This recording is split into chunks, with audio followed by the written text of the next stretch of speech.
আচ্ছা, তুমি তো প্রতিবাদী কবিতা অনেক লিখেছো। হ্যাঁ। তোমার কাছে একটা প্রতিবাদী কবিতা শুনবো কিন্তু। এবার যখন মর্তে আসবি, জ্যান্ত হয়েই আসিস মা। মন্দিরের ওই পুতুল হয়ে আর যেন চেয়ে থাকিস না। তুই নাকি তোর 10 হাত দিয়ে মহিষাসুরে নিধন করিস। আয়না ঘরে দুর্গা হয়ে দেখব কেমন লড়তে পারিস।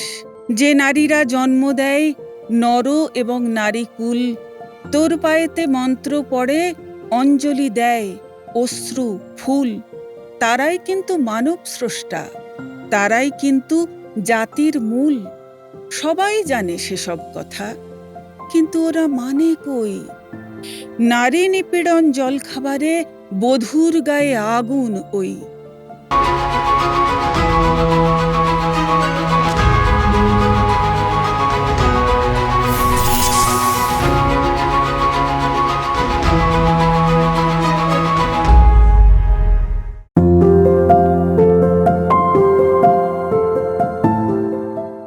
শুভ সময়।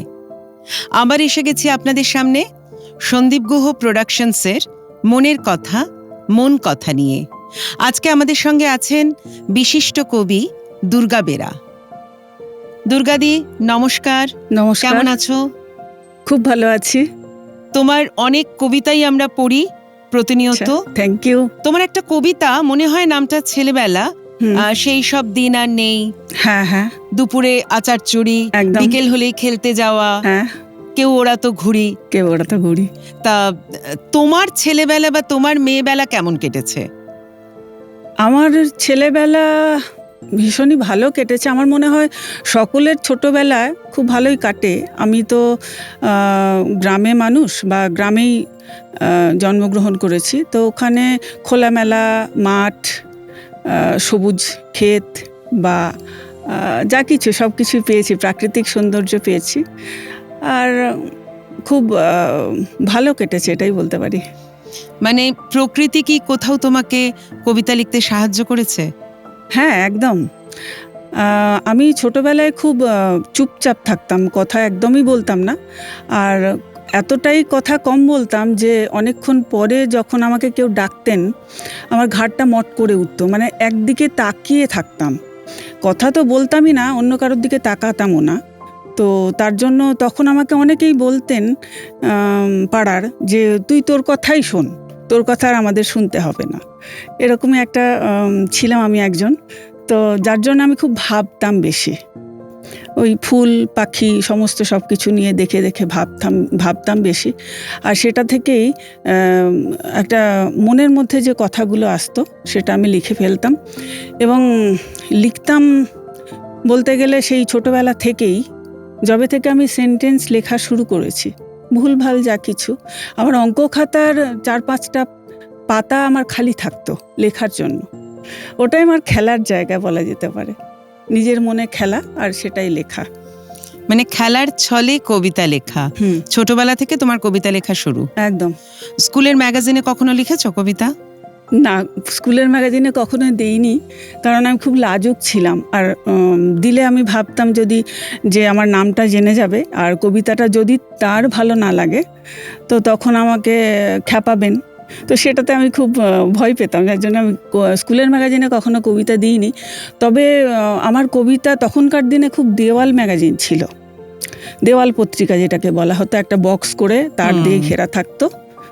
তো আমি যখন ক্লাস 4 পরীক্ষা দেওয়ার পরে যে সময়টা আমার ছিল, 5-এ উঠবো, সেই সময় একটা কবিতা লিখেছিলাম, জীবনে ফার্স্ট। এবং সেই কবিতাটা আমার দেওয়াল পত্রিকাতে ছাপা হয় তখন প্রথম। কবিতাটা আমি শোনাই? মনে আছে? তাহলে তো খুবই ভালো, শোনাও শোনাও। মনে আছে। তখন আমার মানে এমনটাই মনে হতো যে আমার খেলাটাই কাজ, পড়াটা কাজ নয়। তো সেই হিসাবেই লিখেছিলাম যে খেলা ছিল মোর কাম, পড়া ছিল মোর নাম। খেলতে খেলতে ভাবি যখন, পড়তে, না বলো না, কি আছে, ছোটবেলার কবিতা বড়বেলায় ভুলে যেতেই পারো। পড়তে পড়তে ভাবি যখন, খেলা করতে যাব কখন। পাড়ার বন্ধু এসে বলে আর পড়িস না, চল। মা বলেন এক চড়। এইটাই আমার কবিতা ছোটবেলার। খুব মিষ্টি কিন্তু, মানে ছোটবেলার যে ছোট চিন্তা হুম, হুম। সেটাই তোমার কবিতায় তখন প্রকাশ হ্যাঁ, পেয়েছিল। যা যা মনে আসতো সেটাই লেখা। বাহ, এটা বেশ ভালো লাগলো। আচ্ছা, ছোটবেলায় তোমার মা বাবা কি কবিতা লেখায় উৎসাহ দিয়েছিলেন? না, সত্যি কথা বলতে মা-বাবা তাদের নিজেদের কাজে ব্যস্ত থাকতেন। আর সেই আমলে মা-বাবা আমার মনে হয় না যে সেইভাবে উৎসাহ দিতেন। আরও গ্রামে তো। তবে আমার যেটা মনে আসতো, তখন যেটা মনে আসতো সেটাই আমি লিখতাম। লিখতে ভালো লাগতো। তাহলে মানে এই যে কবিতার জগতে আসা, সেটা কিভাবে সম্ভব হলো? আ ওই যে বললাম আমার প্রতিবাদী যে সত্তাটা সেটা আমার মনে হয় খুব কম ছিল। কারণ কারোর সঙ্গে কথা বলতে গেলে যদি বাকবিতণ্ডায় পড়ে যায়, সেই জায়গাটা থেকে আমি সরে আসতাম। নিজের মনে আমি লিখতাম। কোনো একটা বিষয় যখন ভালো লাগছে, তো সেই বিষয়টা নিয়ে লিখি, বা কারো কোনো কথা আমার ভালো লাগছে না, সেটাও আমি লিখলাম। তো কবিতা লেখা মানে একটা কবিতা আমার কাছে বেস্ট ফ্রেন্ডের মতো। ওকে আমি সব বলছি, নালিশও করছি, ভালোও বাসছি, কোনো একটা পাখি দেখে ভালো লাগছে, তো তাকে নিয়েও লিখছি। আবার যখন কারো কথা আমার একটুখানি খারাপ লাগছে, তো সেটা নিয়েও আমি লিখছি। মান, অভিমান সবকিছু। কবিতা আমার বন্ধুর মতো। ওর কাছে আমি সব লিখি, সবকিছু খুলে বলি। আমার খোলা পাতা বলা যায়। তো এইভাবেই আমার লেখাটা শুরু হয়। মানে কবিতা তোমার যেরকম বন্ধু, আজকে কিন্তু তোমার কবিতা অনেকের জীবনে বন্ধুতা এনে দিয়েছে। তা থ্যাংক এই ইউ। যে পরবর্তীকালে তুমি বলছো তুমি একজন অত্যন্ত লাজুক স্বভাবের মেয়ে ছিলে, হ্যাঁ, কিন্তু সেই লাজুক স্বভাবের মেয়ের কাছ থেকেই কিন্তু আমরা মানে আবার মর্তে আসবি যখন জ্যান্ত হ্যাঁ, হয়ে আসিস মা, এই কবিতাটা পেয়েছি। হ্যাঁ। তো সেই প্রতিবাদী কণ্ঠটা সেই লাজুক মেয়ের থেকে কি করে বেরিয়ে এলো? মানে পরবর্তীকালে কি পরিবার তোমাকে সাহায্য করেছে? আ পরবর্তীকালে পরিবার বলতে আমার আমার এখনকার পরিবার। হ্যাঁ, নিশ্চয়ই আমাকে সাহায্য করেছে, এখনো করে থাকেন তারা। আর এই যে নিমজ্জিত প্রতিবাদ এটা বলা যেতে পারে। মনের মধ্যে যে পুঞ্জীভূত যে প্রতিবাদটা আমার রয়ে গেছে, তো সেইটারই প্রতিফলন বলা যেতে পারে এই ধরনের কবিতা। এবং আমি প্রথমে আজ থেকে ধরুন ৭-৮ বছর আগে আমি কিন্তু প্রতিবাদী কবিতা বেশি লিখতাম। তারপরে এখন সমস্ত সব বিষয় নিয়েই লেখালেখি করি। তোমার এখন মানে বর্তমান জীবনে কবিতা লেখার ক্ষেত্রে কারোর কোনো আলাদা উৎসাহ, মানে যিনি তোমার কবিতা লেখাকে সাপোর্ট করেছেন বা তোমাকে সামনের দিকে এগিয়ে যেতে সাহায্য করেছেন, এরকম কেউ আছেন? হ্যাঁ, ১ম এই যার কথা বলব তিনি একজন মাস্টারমশাই। আ যিনি আমাকে সবসময় উৎসাহ দিয়ে থাকেন এবং আমার কোনো বিষয়ে লেখার প্রয়োজন হলে বা আ আসতে যেতে তার কোনো একটা কথা মনে পড়ে গেল, তো আমাকে সঙ্গে, সঙ্গে বলে, "তুমি এটা নিয়ে লেখো তো।" তো এবং কোনো জায়গায় যেতে হলে কোথাও দূরে কোনো কবি সম্মেলন হচ্ছে, কোথাও যেতে হলে বা আমি কয়েকবার বিদেশেও গেছি। তো সেখানে যেতে হলেও তিনি আমার সঙ্গে যান। যত কাজই থাকে তিনি আমার সঙ্গে যান। বাহ! তিনি কে, এটা কি জানতে পারি? অবশ্যই তিনি আমার হাসব্যান্ড। বাহ! পরিবার যদি এরকম করে পাশে দাঁড়ায়, তাহলে তো একটা আলাদা অনুভূতি হয় এবং কবিতা লেখার জোরও আরো অনেক বেড়ে যায়। হ্যাঁ, একদমই বেড়ে যায়। আর তারপরে একজন আছেন, একজন ডাক্তারবাবু। তিনিও আমাকে খুব উৎসাহ দিয়ে থাকেন এবং মাঝে, মাঝে প্রায় প্রতি রাতেই আমাকে বলেন যে, "কটা লেখা হলো? কটা লিখলে?" তো আমি বলি, "তুই কটা পেশেন্ট দেখলি?" আচ্ছা, তার মানে নিশ্চয়ই ছেলে। হ্যাঁ, আমার ছেলে।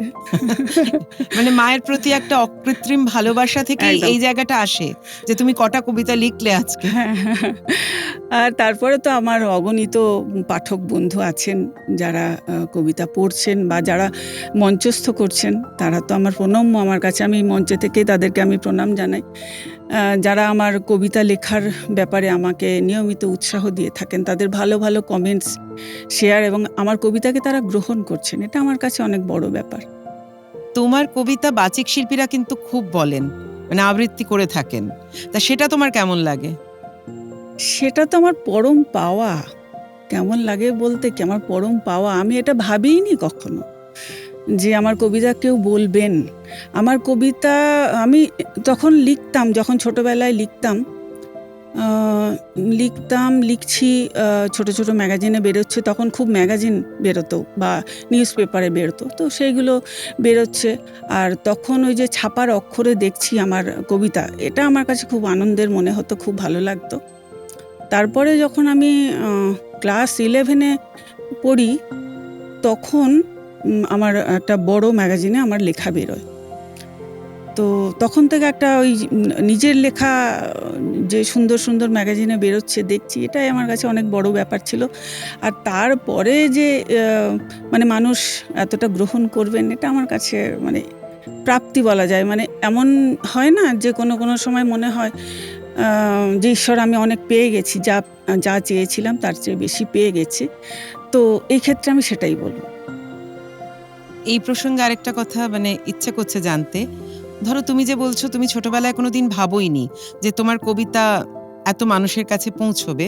হুম। তো তোমার কবিতা শুধু তো পশ্চিমবঙ্গ বা শুধু ভারতবর্ষ নয়, দুবাই, লন্ডন, আমেরিকা বিভিন্ন জায়গায় পৌঁছে গেছে হ্যাঁ, মানুষের হাত ধরে বা হ্যাঁ, বিভিন্ন পত্রপত্রিকার মাধ্যমে। হ্যাঁ। এটা তোমার কেমন লাগে? এটা আমার কি বলবো, স্পিচলেস অবস্থা আমার। তুমি নিজেও তো অনেকবার বিদেশে গেছো বোধহয় হ্যাঁ, কবিতাকে হ্যাঁ, সঙ্গে নিয়ে। হ্যাঁ, হ্যাঁ, সেই গেছি। অভিজ্ঞতার কথা যদি একটু বলো। বিদেশে গেছি মোট আমি, অন্য কোথাও দুবাই বা আমেরিকা এগুলো আমার যাওয়ার সুযোগ হয়নি। কিন্তু আমি বাংলাদেশ গেছি, ৫ বার গেছি। তো ৩য় বার যখন আমি যাই, সেবারে একটা আমার মজার অভিজ্ঞতা আমি বলছি। হ্যাঁ, হ্যাঁ। একটা অনুষ্ঠান শেষে, অনুষ্ঠানটা ছিল টাঙ্গাইলে। তো অনুষ্ঠান শেষে সেই অনুষ্ঠানের যিনি কর্মকর্তা যিনি ছিলেন, তাঁর বাড়িতে আমাদের দাওয়াত দিয়েছিলেন। তো এর আগেও যেহেতু আমি দাওয়াতে গেছি, তো ওটা বেশ উৎসাহের সঙ্গেই নিয়েছি। তো দাওয়াতে গেছি, যাওয়ার পরে খাওয়া দাওয়ার শেষে আমাকে কবিতা বলতে বলেছেন। তো কবিতা যখন আমি বলছি, তখন ওনাদের মধ্যে একজন বললেন যে, "দিদি, আমি কবিতাটা রেকর্ডিং করছি।" ঠিক আছে করো, কিন্তু কোথাও পোস্ট করো না। কবিতা রেকর্ডিং করছে। সেই বাড়িতে মানে অনেকজন মেম্বার, আমার একান্নবর্তী পরিবার, অনেকজন মেম্বার। আমার ডান সাইডে বসেছে মেয়েরা এবং বাঁ সাইডে ছেলেরা। তো কবিতা যখন মাঝপথে, তখন মেয়েদের মধ্যে থেকেই একজন মেয়ে, এই ২৫-২৬ বছর বয়স হবে, একজন মেয়ে বোরখা পরা, উঠে আমার বাঁ সাইডে একটা রুমে ঢুকে গেলেন দৌড়ে দৌড়ে। তো আমি তো তখন কবিতা বলছি, কবিতা মাঝপথে আমি বন্ধ করতে পারছি না। তো ওটা আমি নোটিস করলাম যে এরকম চলে গেলেন। তো কবিতা শেষ হয়ে গেল আমার বলা হয়ে গেছে। এবার আমার সঙ্গে যারা ছিলেন তারা নেমে গেছেন। মানে বসার জায়গাটা করা হয়েছিল, দাওয়াতের যে জায়গাটা দোতলায় করা হয়েছিল, তারা সিঁড়ি বেয়ে নিচে নেমে গেছেন এবং নিচে নেমে আমাকে ইশারায় ডাকছেন। এবার দেখি আমার চারপাশে এরা সবাই ঘিরে ধরেছে। মানে বাড়িতে যতজন মেম্বার ছিলেন সবাই ঘিরে ধরেছেন। আর আমার হাজব্যান্ড ঘেরার বাইরে, আমি একা ঘেরা হয়ে রয়েছি। ও ইশারা করছেন যে চলে এসো। আমি তো যেতে পারছি না। এবার আমি ভয় পাচ্ছি, এবার আমি ঘামছি যে আমি এদের কাউকে চিনি না এবং সেটা বিদেশ। তো ঘিরে এরকম ওরা কেউ যেতে দেবে না, কেউ কিছু বলছেও না। এবার আমি সত্যিই ঘামছি। বেশ ৭-৮ মিনিট মতো হয়ে গেছে। সেই যে ২৬-২৭ বছরের যে মেয়েটি চলে গেছিলেন ওই বাঁ পাশের ঘরে, তিনি হঠাৎ করে বেরিয়ে এলেন এবং বেরিয়ে এসে ওই ঘেরাটাকে ঠেলে আমার কাছে চলে এসে আমাকে পুরো জড়িয়ে ধরলেন। জড়িয়ে ধরে কান্নাকাটি শুরু করলেন। কী ব্যাপার আমি তখনও বুঝতে পারছি না, আর আমার তখনও ভয় রয়েছে। তো তখন বলছেন যে এ তো আমার জীবনেরই ঘটনা। একটা মেয়ে কেন্দ্রিক একটা কবিতা আমি বলেছিলাম। তো বলছেন যে এটা আমার জীবনের ঘটনা দিদি, বলে খুব কান্নাকাটি করলেন। তারপরে উনি ওই ঘরে গেছিলেন আমার জন্য কিছু গিফট আনার জন্য। তো সেই গিফটগুলো আমাকে দিলেন। তো সেটা আমার খুব স্মরণীয়, মজার, ভয়ের সবকিছু। না, না, অবশ্যই। এমনিতেও হ্যাঁ, বাংলাদেশের মানুষেরা খুবই মানে অতিথিপরায়ণ হয়ে থাকে। অতিথিপরায়ণ হ্যাঁ, হয়, হ্যাঁ। খুবই আন্তরিক হন। হ্যাঁ, তারপরে তো আবার উনি কী করলেন, মেসেঞ্জারে ভিডিও কল করলেন। যে ওনার যেসব বান্ধবীরা মানে কলেজে যাওয়ার সময় উনি আমার কবিতা শোনাতেন তাদেরকে বা পড়াতেন, তো সেই বান্ধবীরাও আমার মানে খোঁজ করেন ওর কাছে। তো ও হঠাৎ করে দেখে যে ওর বাড়িতেই আমি এসেছি। তো তখন ও ভিডিও কল করে তাদেরকেও দেখায় যে দেখো সেই দুর্গাবেরা আমাদের বাড়িতে এসছে। তো সেটা আমার খুব মনে রাখার মতন একটা ঘটনা। না না, অবশ্যই। মানে তোমার কবিতাকে ভালোবেসে তোমার লেখা কবিতা হ্যাঁ, মানুষের মনে কিভাবে জায়গা করে নিয়েছে, যে মানে একটি মেয়ে সে কেঁদে ফেলছে, হ্যাঁ, সে হ্যাঁ, ভাবছে এটা তারই জীবনের কথা। হ্যাঁ, তুমি তো আর তাকে দেখে লেখনি, না, তুমি না, এমনিই লিখেছো। হ্যাঁ, তার মানে তোমার কোথাও তোমার অনুভবটা অনেকগুলো মেয়ের অনুভবে পরিণত হয়েছিল হয়তো। হ্যাঁ, এবং এইরকম একটি ঘটনা আমাদের ইন্ডিয়াতে হয়েছে। কুলটিতে গেছিলাম, কুলটি মহোৎসব বলে একটা অনুষ্ঠানে। সেবারেও আমি মঞ্চ থেকে নামবো, ইতিমধ্যে দেখি নিচ থেকে উঠে গিয়ে আমাকে জড়িয়ে ধরে কান্নাকাটি করছে, এবং সেই মানে কান্নার যে ছবিটা, সেটা বোধহয় আমার কাছে এখনও আছে, চোখ দিয়ে জল পড়ছে। সেও বলছে যে এটা দিদি আমার জীবনের ঘটনা। তো এগুলো এগুলো এগুলো একটা আলাদা প্রাপ্তি। তোমার একটা কবিতা শুনি, একটা কবিতা শোনাও। আমি প্রথমে নতুন বছর ওই কবিতাটাই পড়ি, হ্যাঁ বলো। কারণ এটা খুব সমাদৃত হয়েছে। একটু পড়ি। কবিতার নাম ও নতুন বছর। নতুন বছর, ও নতুন বছর, শুনছো আমার কথা? পৃথিবী জুড়ে রুখে দিও সব মন কেমনের ব্যথা। গত শতকের কালো ছায়া ভুলে জীবনকে দিও আলো। এখানে মানুষ প্রীতি আয়ু চায়, প্রকৃতিকে ডেকে বলো, আমি পৃথিবী তোমাকে বলছি, এসো হে নতুন বছর, আজ থেকে খুব পয়মন্ত হোক তোমার নতুন সফর। তোমার সাথে আসে যেন সব সুখদের কারিগর, খাদ্যে বস্ত্রে ভরিয়ে দিও গরিব দুঃখীর ঘর। বাহ। আচ্ছা, এই যখন নতুন বছরের কথা এলো, পয়লা বৈশাখের দিন কি করা হয়?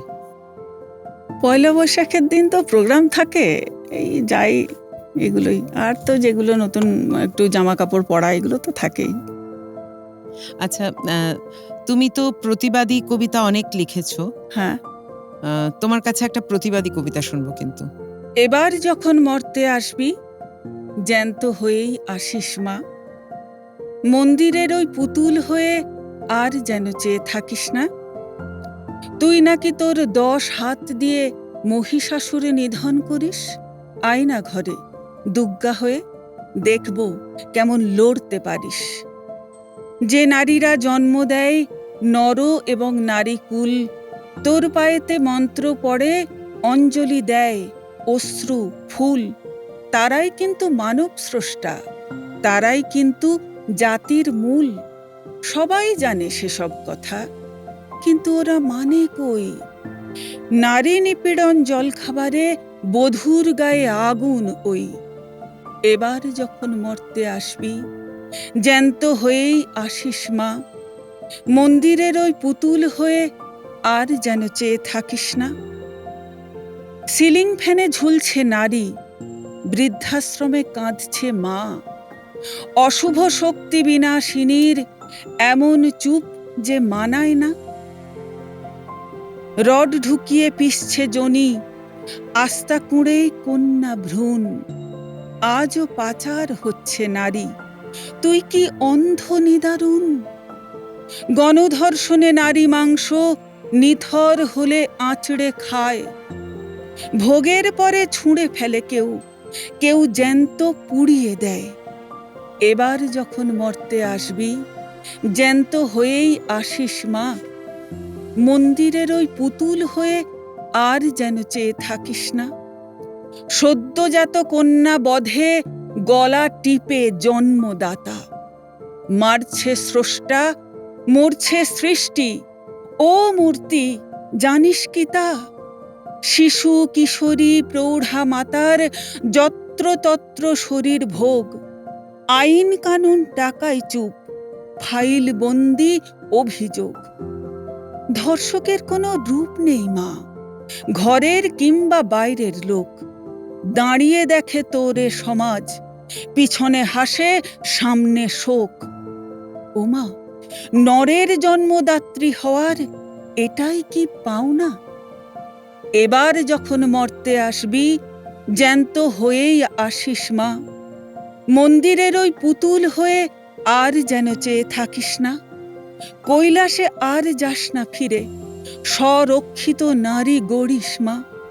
আমি সব মেয়েদের মধ্যে চাই জাগ্রত এক দুর্গা মা। সব মেয়েদের মধ্যে চাই জাগ্রত এক দুর্গা মা। বাহ, চমৎকার চমৎকার। এই কবিতাটা অনেকবার শুনেছি এবং নিজেও পড়েছি।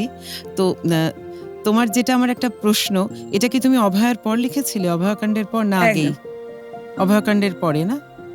আসলে এই কবিতাটার মধ্যে দিয়ে বর্তমান সমাজের অনেকগুলো চিত্রকে তুমি কিন্তু হ্যাঁ, তুলে ধরেছো হ্যাঁ, বিভিন্ন রকম ভাবে। হ্যাঁ, সমাজ তোমাকে ভাবায় না? একদম। সমাজ বেশি ভাবায় আমাকে। মানে তোমার কবিতাগুলো বোধহয়, মানে যেটা তুমি ছোটবেলাতে যেটা দেখতে শুনতে, হুম, ছোটবেলার তো দেখার চোখটা আলাদা ছিল, হ্যাঁ, তখন প্রকৃতিকে দেখতে। হ্যাঁ, এখন বোধহয় সমাজের যে বিভিন্ন সমস্যা, হ্যাঁ, সমাজটা আমার বেশি দেখায়, চোখে আঙুল দিয়ে দেখায় এটা। মানে এখন প্রকৃতি আর অতটা ভাবায় না যতটা সমাজ ভাবায়। হ্যাঁ, তুলনামূলকভাবে সমাজ বেশি ভাবায়। পরিণত বয়সে এসে হ্যাঁ, এখন কিরকম লাগে যে ছোটবেলার প্রকৃতি নাকি এখনকার সমাজ? কবিতার বিষয়বস্তু হিসেবে কোনটা বেশি নাড়া দেয়? সমাজ, এখনকার সমাজ। তোমার কটা মানে কাব্যগ্রন্থ বেরিয়েছে এখনো পর্যন্ত? আমার ৬টা কাব্যগ্রন্থ বেরিয়েছে। একটু নামগুলো যদি শুনি। প্রথমে বেরিয়েছে অথচ, তারপরে বলি হয়েছে আমি, আমার বয়স ২২, তারপরে না বলা কথা, ও নতুন বছর এবং ভালোবাসি মুখে বলতে হয় না। আমার প্রত্যেকটি কবিতার বইয়ে যে নামগুলো শুনছো, সেই নামগুলো এক একটি কবিতার নাম। যে কবিতাগুলো খুব মানুষ নিয়েছে তাদেরকেই আমি সার্থকতা দেওয়ার জন্য বইগুলোরও নাম আমি সেই কবিতার নামেই রেখেছি। ভালোবাসার একটা কবিতা শুনি, এত তো প্রতিবাদ শুনলাম। হুম, ভালোবাসার কোনো কবিতা? না বলা কথা। পাশাপাশি হাঁটিনি খুব, কথাও হয়নি বেশি, তবুও তখন বুঝেছিলাম তোমায় ভালোবাসি। কেন তোমায় বলিনি তখন, সেসব কথা ছাড়ো। এখন আমার বাঁধা ঘর, তুমিও অন্য কারো। তবুও যখন মনে পড়ে আগুন নেভে কই, মুখ পোড়াতে চাইনি বলে বুক পুড়িয়ে রই। একটা কথা আমিও জানি, বুঝতে তুমিও দাওনি। জানি তুমিও ভালোবাসতে, বলা তোমারও হয়নি। ২৩ বছর কেটে গেছে, এখন আমার ৫১। আমার পরের জন্ম হবেই শুধু তোমার জন্য। এটুকুই থাক। মানে এই কবিতাটা শুনে মনে হলো যে কোনো অধুরা প্রেম হুম। বা অধরা প্রেম মনে মনে রয়ে গেছে। মানে এটা কি শুধুই না, কল্পনা? এটা কল্পনাই বলা যেতে পারে। এটা কল্পনাই। আর এটা অনেকের ঘটনা নিয়ে লেখা। মানে আমার এক ভাই, টাইপ অফ ভাই বলেছিলেন যে এরকম টাইপের আমার একটা দিদি কবিতা লিখে দেবে। তো এটা লিখেছিলাম। তারপরে দেখলাম এটা অনেকেই নিয়েছেন আরকি। মানে ফরমায়েশি কবিতাও লিখতে হচ্ছে তাহলে? হ্যাঁ। কি ধরনের কবিতার ফরমায়েশ বেশি আসে? বেশি প্রেম নিয়ে আসে। তবে প্রেমটাই আমি জোর পাই না। মানে প্রেমটা নিয়ে আমি অতটা স্বাচ্ছন্দ্য বোধ করি না। যতটা তুমি প্রতিবাদে করো। হ্যাঁ, প্রতিবাদে করি বা সামাজিক কোনো বিষয় নিয়ে লিখতে বললে আমার খুব ভালো লাগে। আনন্দের কিন্তু সঙ্গে অন লিখি। রিকোয়েস্ট তুমি প্রেমের কবিতা লেখো আর কি। মানে মনের কোথাও আনাচে কানাচে তোমার প্রেম আছে, না হলে তো প্রেমের কবিতা লেখা সম্ভব নয়। প্রেম তো থাকতেই হবে, সব মানুষের মধ্যেই প্রেম থাকতে হবে। প্রেম না থাকলে তো বাঁচা যাবে না। সেই অর্থে প্রেম না বলা হলেও, মানে এই কবিতা অনুযায়ী যে প্রেমের কথা বলা হয়েছে, সেই অর্থে প্রেম না থাকলেও প্রেম থাকতে হবে। সে সম্পর্কের প্রেম হোক, বাবা ছেলের প্রেম হোক, প্রেমিক প্রেমিকার প্রেম হোক, বা ফুলের প্রতি প্রেম হোক, প্রেম তো থাকতেই হবে। এখন যারা কবিতা লিখছেন, কার কবিতা তোমার সবথেকে ভালো লাগে? উম, মানে এই মুহূর্তে বর্তমানে?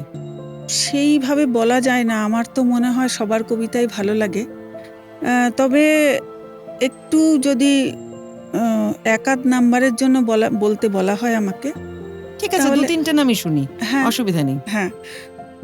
তাহলে আমার যেমন একদিকে এই মুহূর্তে বলতে কি আমি শ্রীজাত বা আম আ সুবোধ সরকারের নাম বলতে পারি? তোমার যার কবিতা হ্যাঁ, ভালো এদের লাগে তার কবিতা নাম আমার বলো। ভালো লাগে। দুজনের দুজনের লেখাই আমার ভালো লাগে। আর যারা যারা সব আধুনিক কবিরা রয়েছেন তাদের লেখাও আমার ভালো লাগে। মানে কারোর কোনো কবিতা তোমাকে লিখতে সাহায্য করেছে বা কবি হিসেবে তোমাকে যে তোমার যে লেখা সেখানে কোনো রকম ছাপ ফেলেছে বা তোমার মনে প্রভাব ফেলেছে এরকম কারোর লেখা? উম, দেখো, আমি সবার কবিতা পড়ি, কিন্তু আমি যখন লিখি সেইভাবে যে একজনের কবিতাকে মনে রেখে লিখি তা নয়। আমার মনে আসে ওটা। অনেকে বলেন যে অনেক কবিতার বই পড়তে হয় কবিতা লিখতে গেলে। তো আমার মনে হয় না, আমি তো ছোটবেলায় কবিতার বই পড়িনি। তখন তো লিখতাম, এবং তখন আমার একটা খুব মজার ঘটনা হয়েছিল, আমি বলবো সেটা। আর এখনই শুনি না। আচ্ছা, আমি যখন কলেজ পাশ করে গেছি, তো বাড়িতে সন্ধেবেলায় আমি সন্ধে জ্বালবো। আমাদের তো বললাম আমি আমাদের মফস্বলে বাড়ি, তো সেখানে উঠোনটা অনেক বড়, এবং এখন যেমন ঠাকুর ঘরে বসে সন্ধে জ্বালা যায়, কিন্তু তখন হতো না, উঠোনটা ঘুরে ঘুরে সন্ধে দিতে হতো। উঠোনের এক কোণে তুলসী মঞ্চ থাকতো। তো সেরকম সন্ধে জ্বালবো এমন সময়, সেই সময় মানে তখন 94, 95 এরকম হবে। তো সেই সময় পিয়ন জেঠু একটা বড় মানে বুক পোস্টে করে একটা কিছু একটা নিয়ে এসছেন। তো উঠোনে মা জেঠিমা সব গল্প করছেন। তো তখন পিয়ন জেঠু আমার নামে একটা চিঠি মতন কিছু একটা নিয়ে এসছেন। এটা তো একটা মানে মানে আর চোখে তাকানোর ব্যাপার হয়ে গেছে। তখন আমিও বুঝতে পারছি না যে ওটার মধ্যে কি আছে। এবার সবার সামনে খুলবো না ঘরে নিয়ে গিয়ে খুলবো, সেটাও বুঝতে পারছি না।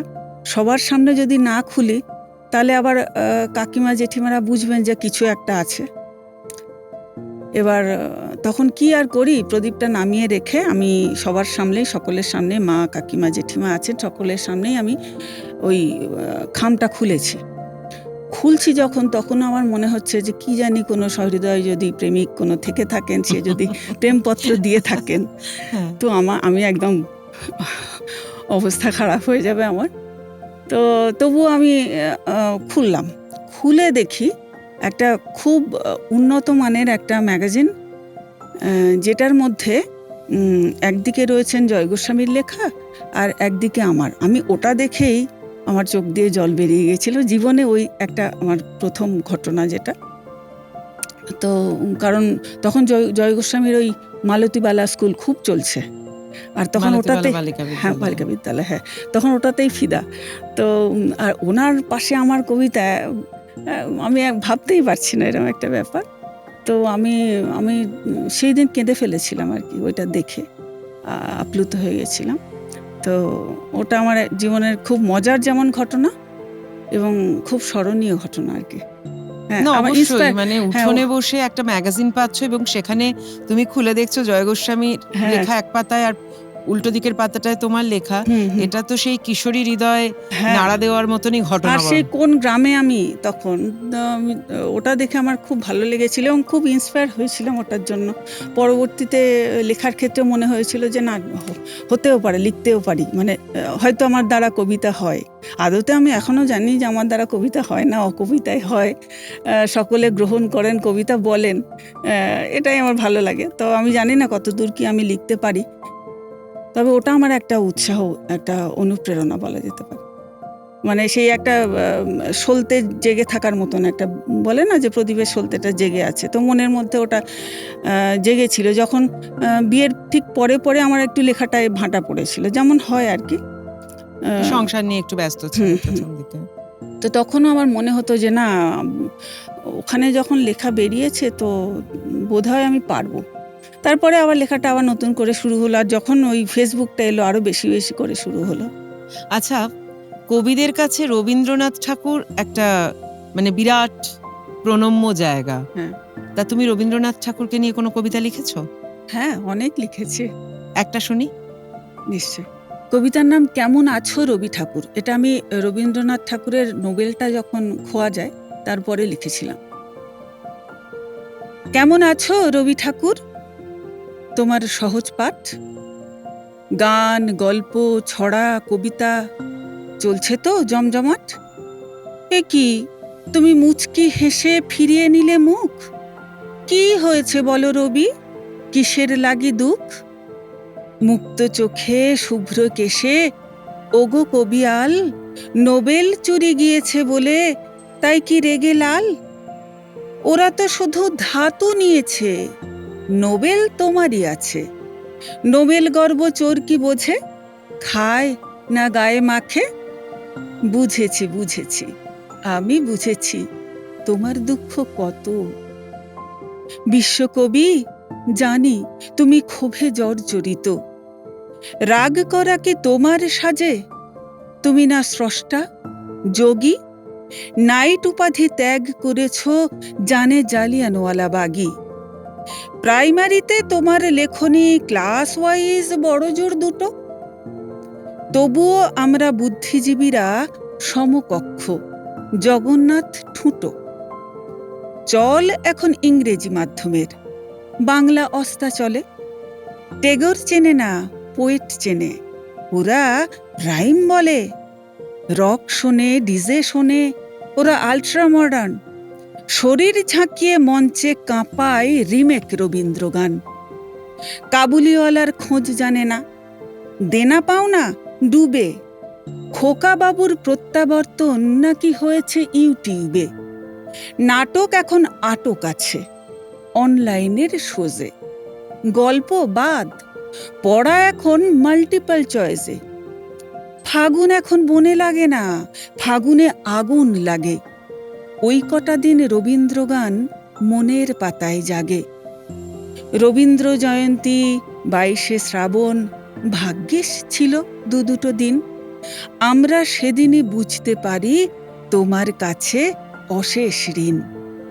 রোজ তো তোমার খোঁজ নেই না, তাই ফটোই জমে ঝুল। এসো তো দেখি, ঝেড়ে মুছে সাজিয়ে দিই ফুল। বাহ, কোথাও একটা আক্ষেপ কিন্তু প্রকাশ পেয়েছে লেখাটার মধ্যে। মানে এখনকার প্রজন্ম যে কবিতা পড়া, ছড়া পড়া ছোটবেলা থেকে, সেটা বোধহয় হারিয়ে যাচ্ছে বলে মনে হয়। হারিয়ে যাচ্ছে তো, হারিয়ে যাচ্ছে।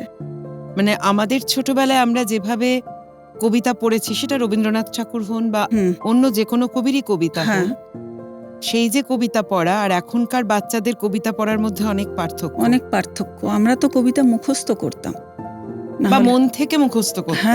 না হলে বেতের বাড়ি ছিল, মানে শুধু সিলেবাসে আছে সেই জন্যই পড়া। এখন শুধু পড়া, মাল্টিপল চয়েস। মুখস্থর তো বালাই নেই। তারপর তো আর মাল্টিপল চয়েসে চলে গেছে, পুরো পড়ার মানে এডুকেশন সিস্টেমটাই চেঞ্জ হয়ে গেছে। আচ্ছা, এই প্রসঙ্গে একটু প্রশ্ন মাথায় আসছে, একটু জিজ্ঞাসা করি তোমাকে। সেটা হচ্ছে, এই যে ধরো কবিরা রাজনীতিতে আসছেন এবং পরবর্তী পর্যায়ে গিয়ে তাদের কবি সত্তা কোথাও হারিয়ে যাচ্ছে, তাদের রাজনীতি সত্তাটাই মানুষের কাছে বড় হয়ে দেখা দিচ্ছে এবং সেজন্য তাদের সমালোচনাও সহ্য করতে হচ্ছে। এটা কেমন লাগে তোমার? মানে তোমার কি মনে হয় যে কবিদের রাজনীতিতে প্রত্যক্ষভাবে জড়ানো উচিত? এটা একটা বিতর্কিত প্রশ্ন। তবুও আমি নিজস্ব যদি মত আমার চাও, তাহলে আমি বলবো যে কবিদের কবি থাকলেই মানায় বেশি। হ্যাঁ, যে বিষয়গুলো নিয়ে আমাদের ভাবনা চিন্তা করতে হয় যারা লেখালেখি করেন, সেই ভাবনা চিন্তার যে সুযোগ এবং সময়, যে মন, সেগুলো সবই চলে যায় রাজনীতিতে। আমার যদি বলা হয় যে রাজনীতিতে আসার কথা, তাহলে আমি যেটা অভাব বোধ করব এগুলোই। লেখার সময়, ভাবনার সময়, দেখার চোখ, দৃষ্টিভঙ্গি, এগুলোর আমি অভাব বোধ করব এবং এর থেকে আমি লিখতে পারবো বলে আমার তো মনে হয় না। আমার এটাই জানার ছিল, মানে কবির কবিসত্তা কোথাও একটা তো হারিয়ে যাবেই। হ্যাঁ, কারণ তখন তাকে দলীয় নির্দেশ মেনে চলতে হবে। কবির স্বাধীনতা বোধহয় হস্তক্ষেপ করে তখন। হ্যাঁ, ধরো বাড়িতে আমি যে কাজই করি না কেন, আমার মাথার মধ্যে কিন্তু একটা বিষয় থাকে। এবং এটার জন্য এমনও হয়েছে যে আমার হাজব্যান্ড একদিন স্কুল থেকে এসে আমাকে জিজ্ঞাসা করছেন, তোমার নাম কি? তুমি বিশ্বাস করবে না, আমি কিন্তু 10 মিনিট বলতে পারিনি নামটা। আমার নামটা আমি মনে করে বলতে পারিনি। মানে এতটাই তুমি নিমগ্ন ছিলে? হ্যাঁ, এতটাই গভীরে চলে গেছি, বলতে পারিনি। শেষে হাত জোর করে বলছে, ছেড়ে দাও মা, তোমার আর বলতে হবে না। তো এরম আমার হয়। আমি আমার ক্ষেত্রে আমি বলবো আমার হয়। তো যার জন্য খুব নিমগ্ন তো থাকতেই হয়। তো সেই মনটা আনার ক্ষেত্রে এটা তো ব্যাঘাত আসবেই। কিন্তু অটল বিহারী বাজপেয়ী কিন্তু খুব ভালো কবিতা লিখতেন। হুম। তো সেটা তো তোমার এই যে উত্তর হুম, সেটার সঙ্গে যাচ্ছে না, যাচ্ছে না। কারণ আমরা জানি সবাই যে উনি খুবই ভালো কবিতা লিখতেন। এটা আমি বলতে পারবো না, ওনার মধ্যে এক্সট্রা কোয়ালিটি ছিল কিছু। মানে আসলে আমার কথা বলতে গিয়েই মনে হলো হুম, হুম। হঠাৎ ওনার মুখটাই ভেসে উঠলো, তাই এই প্রশ্নটা মানে করে ফেললাম তোমাকে হ্যাঁ, আর কি। কারোর তো অনেক রকম ক্ষমতা থাকে, তো আমি আমার ক্ষেত্রেই বললাম আর কি। আচ্ছা, ছোটদের জন্য তুমি কখনো কিছু লিখেছো? হ্যাঁ, ছোটদের জন্য তো কবিতা লিখেইছি, ছড়া কবিতা। তাই? হ্যাঁ, তাহলে একটা ছড়া শুনি। একদম। আমি একটা ছড়া শোনাচ্ছি, ১২ মাসা নাম। এখনকার ছোটরা তো বাংলায় ১২ মাসের নাম খুব সড়গড়ভাবে বলতে পারে না, একটুখানি হোঁচট খায়, বা বড়রাও। তো সেক্ষেত্রে ১২ মাসের নাম যাতে মনে থাকে, এবং সেই প্রত্যেকটা মাসের কি বৈশিষ্ট্য, সেই বৈশিষ্ট্য যেমন হয় না যে আম পেকেছে তাহলে এটা বৈশাখ মাস, এরকম একটা ব্যাপার। সেইগুলো নিয়ে যে কবিতাটা যদি মুখস্থ থাকে তাহলে ১২ মাসের নাম যেমন মনে থাকবে, ১২ মাসের কি বৈশিষ্ট্য সেটাও মনে থাকবে। তেমনই একটি ছোট্ট ছড়া, নাম ১২ মাসা।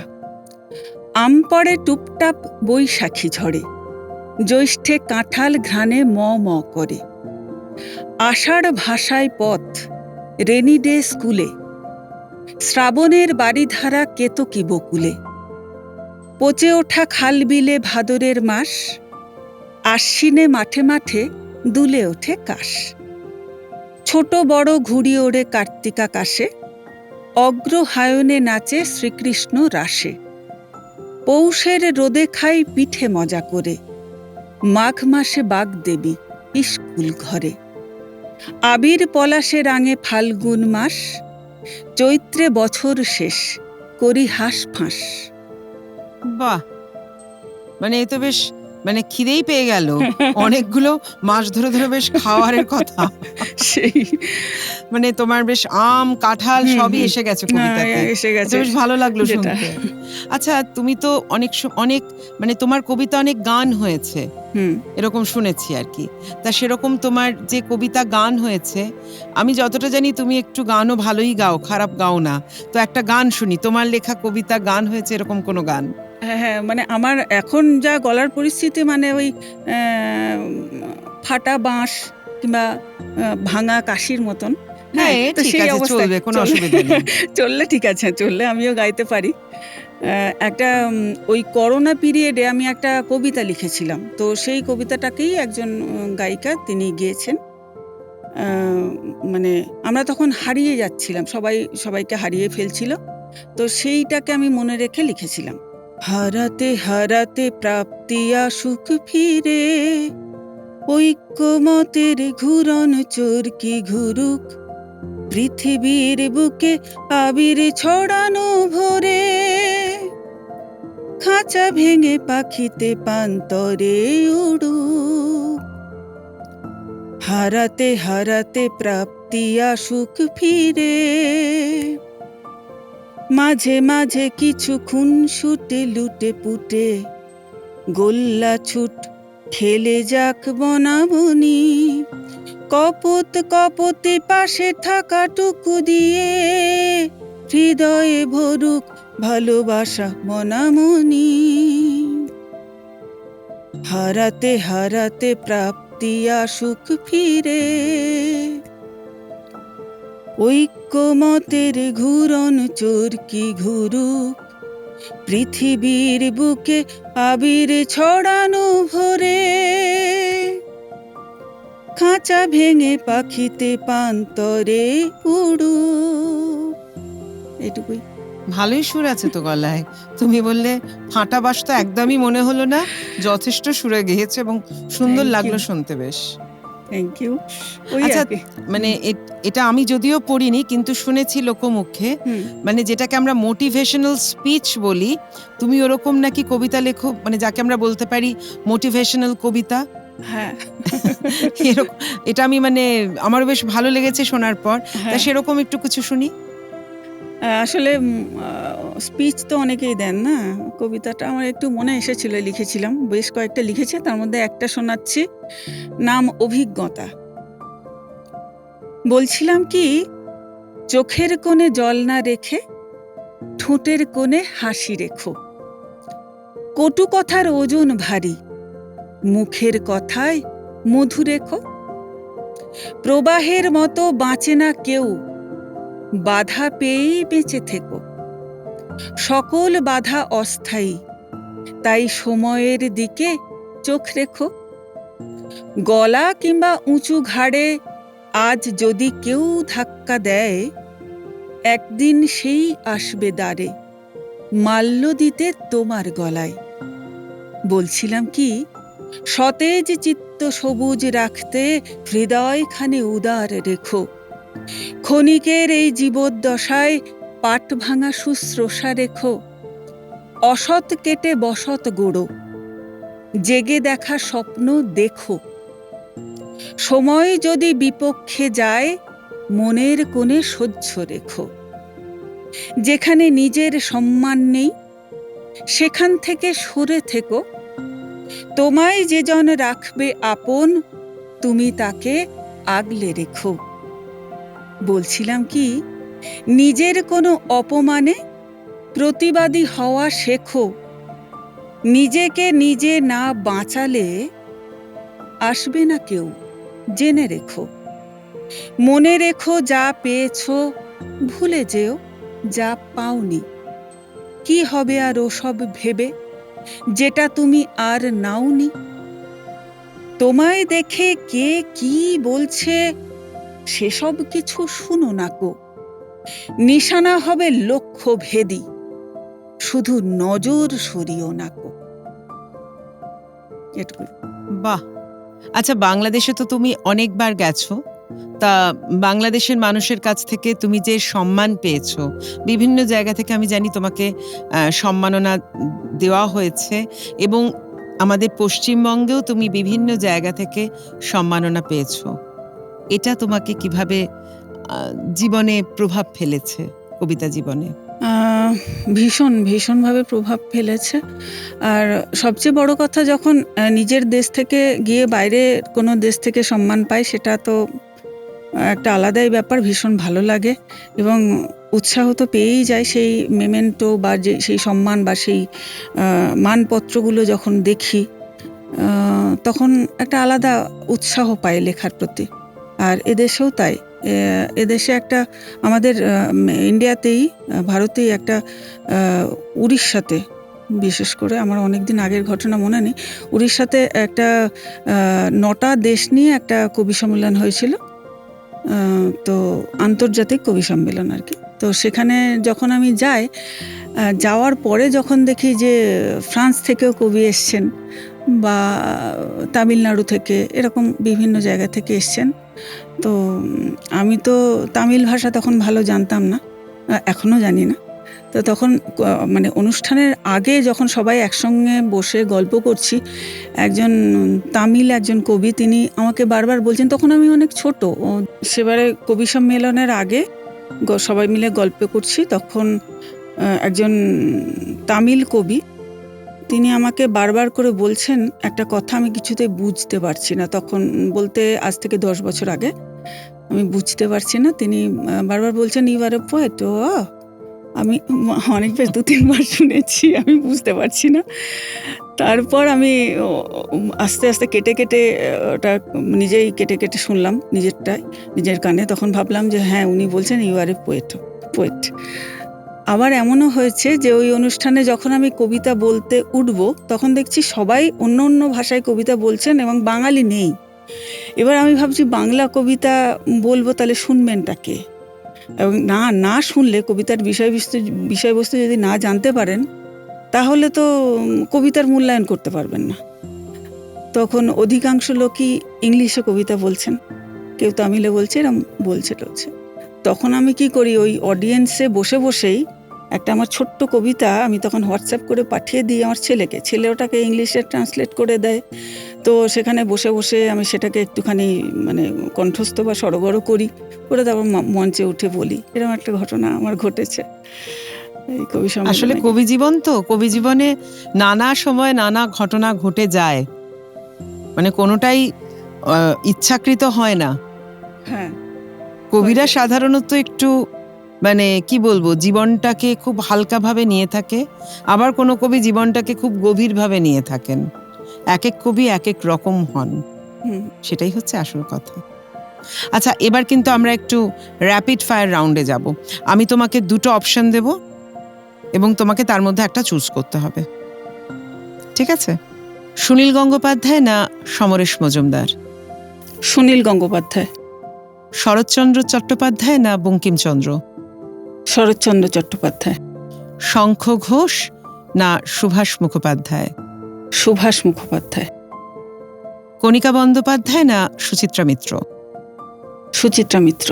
শ্রীজাত না বিনায়ক বন্দ্যোপাধ্যায়? শ্রীজাত। পাহাড় না সমুদ্র? সমুদ্র। বর্ষাকালের মধ্যরাত না শীতের ঝকঝকে সকাল? বর্ষাকালের মধ্যরাত। ফুচকা না চুরমুর? ফুচকা। মালাই চমচম না রাবড়ি? মালাই চমচম। সন্দীপ গুহ প্রোডাকশনসের পক্ষ থেকে তোমার জন্য একটা ছোট উপহার। অসংখ্য ধন্যবাদ জানাই সন্দীপ গুহ প্রোডাকশন হাউসকে এবং সন্দীপ গুহ প্রোডাকশন পরিবারের সকলকে আমার আন্তরিক ধন্যবাদ জানাই।